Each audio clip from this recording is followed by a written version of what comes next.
మిర్చికి కనీస మద్దతు ధర ప్రకటించాలి అని చెప్పి వైసీపీ నేతలు డిమాండ్ చేశారు. ఆదివారం ఈ మేరకు ప్రకాశం జిల్లా ఎడిషన్లో ఒక వార్త వచ్చింది. దీనికి సంబంధించి మిర్చి రైతులతో మాట్లాడుతున్న బూచేపల్లి శివప్రసాద్ రెడ్డి, బూచేపల్లి వెంకాయమ్మ అని చెప్పి ఒక ఫోటో కూడా వేశారు. సాక్షిలో వచ్చిన ఈ వార్తలోకి వెళ్దాం.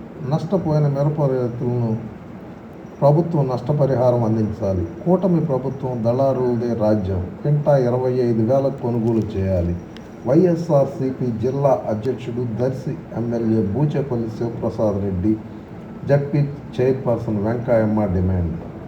ముండ్లమూరు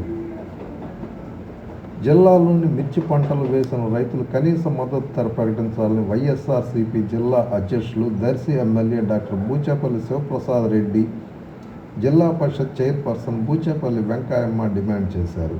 మండలంలోని ఉమామహేశ్వర అగ్రహారంలో మిర్చి రైతులను శనివారం బూచేపల్లి పరామర్శించారు. వారి కష్ట నష్టాలు తెలుసుకునేందుకు మిరప రైతులతో ముఖాముఖి నిర్వహించారు. ఈ సందర్భంగా రైతులు తమ ఆవేదనను బూచేపల్లితో వెలిబుచ్చారు. పంటలకు గిట్టుబాటు ధర కల్పించడం లేదన్నారు. కల్తీ మందులతో తాము తీవ్రంగా నష్టపోతున్నామన్నారు. బ్యాంకుల్లో అప్పులు చేసి పెట్టుబడులు పెట్టామని కనీసం పెట్టుబడులు కూడా వచ్చే పరిస్థితి కనిపించడం లేదని ఆవేదన వ్యక్తం చేశారు. ఈ సందర్భంగా శివప్రసాద్ రెడ్డి, వెంకాయమ్మ మాట్లాడుతూ ప్రభుత్వ నిర్లక్ష్యం వల్ల మిర్చి రైతులు తీవ్రంగా నష్టపోతున్నారు అని చెప్పారు. గత ప్రభుత్వంలో క్వింటా మిరప ధర 25,000 ఉండగా ఇప్పుడు కనీసం 11,000 కూడా లేదని చెప్పారు. గత ప్రభుత్వంలో రైతులకు మిరప పంట దిగుబడులు బాగా వచ్చాయన్నారు. ఈ ప్రభుత్వంలో కల్తీ పురుగు మందులతో రైతులు తీవ్రంగా నష్టపోతున్నా సీఎం చంద్రబాబు వాటిని అరికట్టలేకపోయారని విమర్శించారు. మాజీ సీఎం వైఎస్ జగన్మోహన్ రెడ్డి ప్రభుత్వంలో రైతులకు సబ్సిడీలు ఇస్తూ రైతు భరోసా కల్పించారని, పంటలకు ఉచిత బీమా కల్పించి నష్టపోయిన రైతులను ఆదుకున్నారని గుర్తు చేశారు. చంద్రబాబు అబద్ధపు హామీలు ఇచ్చి రైతులు నిలువున మోసగించారన్నారు. ప్రతి ఏడాది రైతులకు 20,000 ఇస్తామని చెప్పి 8 నెలలు గడిచినా రూపాయి విదిల్చిన పాపాన పోలేదన్నారు.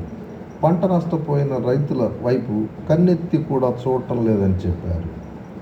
కూటమి ప్రభుత్వంలో దళారులదే రాజ్యమని, దీంతో రైతులు తీవ్రంగా నష్టపోతున్నారని చెప్పారు. వడ్డీలకు తెచ్చుకొని పంటలు వేసుకున్న రైతులు ఆ వడ్డీలు ఎక్కడ పెరుగుతాయని తప్పనిసరి పరిస్థితుల్లో దళారులకు తక్కువ ధరకు తెగనమ్ముకోవాల్సి వస్తోందని చెప్పారు. మిర్చి రైతులకు గిట్టుబాటు ధర కల్పించాలని, లేదంటే ప్రభుత్వమే గిట్టుబాటు ధర కొనుగోలు చేసి రైతులను ఆదుకోవాలని డిమాండ్ చేశారు. కార్యక్రమంలో ఎంపీపీ శంకర సునీత బ్రహ్మానందరెడ్డి, జడ్పీటీసీ తాతపూడి రతన్ రాజు, గ్రామ సర్పంచులు వేముల శ్రీను తదితరులు పాల్గొన్నారు.